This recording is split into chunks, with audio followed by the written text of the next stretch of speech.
because both were complicated and important. The first one was, given that Stephen Harper has shown unconditional support for the state of Israel and all actions of the current government of Israel, does that mean that Canada is implicitly committed to supporting military preemptive strikes against Iranian nuclear facilities, and has this been debated in Parliament?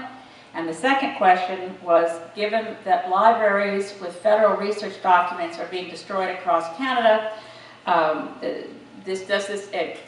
actually, we didn't get to the question because you were interrupted by applause when he made the point that this was eerily reminiscent of book burning in Germany in the 1930s. So the question part was, has this been subject to reasoned debate in the Canadian Parliament? Has this been subject to reasoned debate in the Canadian Parliament? I have to say, and I'm not entirely, it's horrible to say, but I'm not being facetious. Since I've been elected, I haven't seen a reasoned debate in the Canadian Parliament on any issue. And that's because, it's not because parliamentarians aren't capable of reasoned debate, it's because the party control and the partisan top-down control of the parties means that, particularly the Conservatives, but not always just the Conservatives, read prepared speeches prepared by others for them, which avoid reason and are basically ritualistic gladiatorial contests in anticipation of an election, as opposed to reasoned debate. We have had no debate in the Canadian Parliament on our Middle East policy since I've been in Parliament. It's very clear to me, and it's difficult to actually touch on the Middle East issue with any degree of nuance without being attacked by everybody, which happened to me recently, because I absolutely and Greens absolutely support the right of the state of Israel to exist, and that we need a two-state solution, and that Canada's foreign policy must be balanced. We have to be in a position where we have some kind of role, which we traditionally had in our foreign policy, of an honest broker. It can deal with the Palestinian Authority, can deal with the state of Israel, can deal with both with respect. At this point, as your question suggests, Stephen Harper's policy for Canada is to be more pro-Netanyahu than the average Israeli. That's what's weird. We are cheerleaders for the Likud party. We're not even reflecting the broad range of views that one would find in a reasoned debate in the state of Israel. So this was, interestingly enough, Stephen Harper's first trip ever to Israel. And he was invited to speak at the Knesset, which is the first prime minister ever to have that honor. But where do we have any daylight between us and Netanyahu?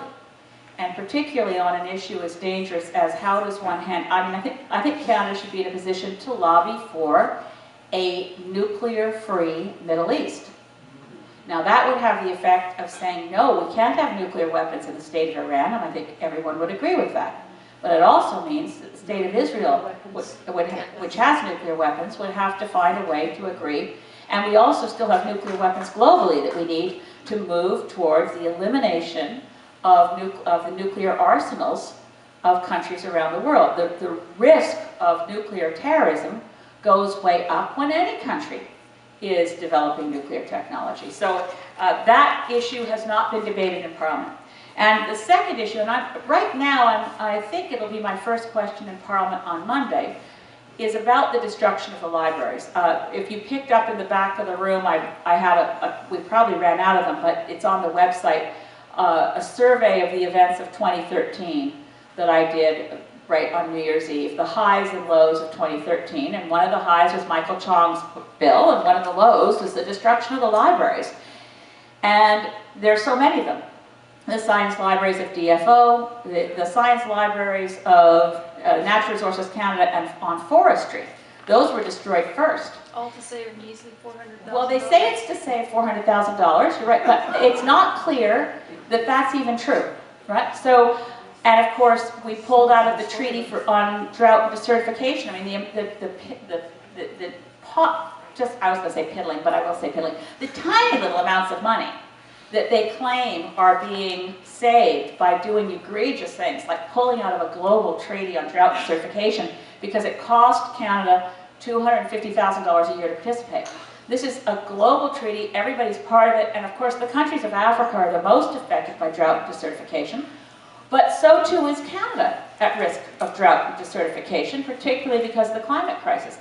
And $250,000, you know, if that's not good spending, if the multilateral good relationships that are built through working for science and sharing of information and programs to deal with drought and desertification, if that's not worth $250,000 a year, what makes feeding a panda worth $1 million a year? I mean, there's a point at which I've lately fallen to using panda equivalents because they come in very handy in terms of where the priorities are.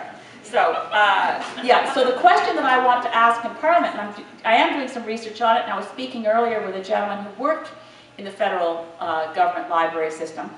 Under the Libraries Act, the destruction of collections is not supposed to be arbitrary and without review to ensure that critical information that is part of what the people of Canada own, which we have put together over generations, is not lost forever. So I don't think that the destruction of the libraries was actually legal. So I'm going to be pursuing that when we resume in Parliament on Monday.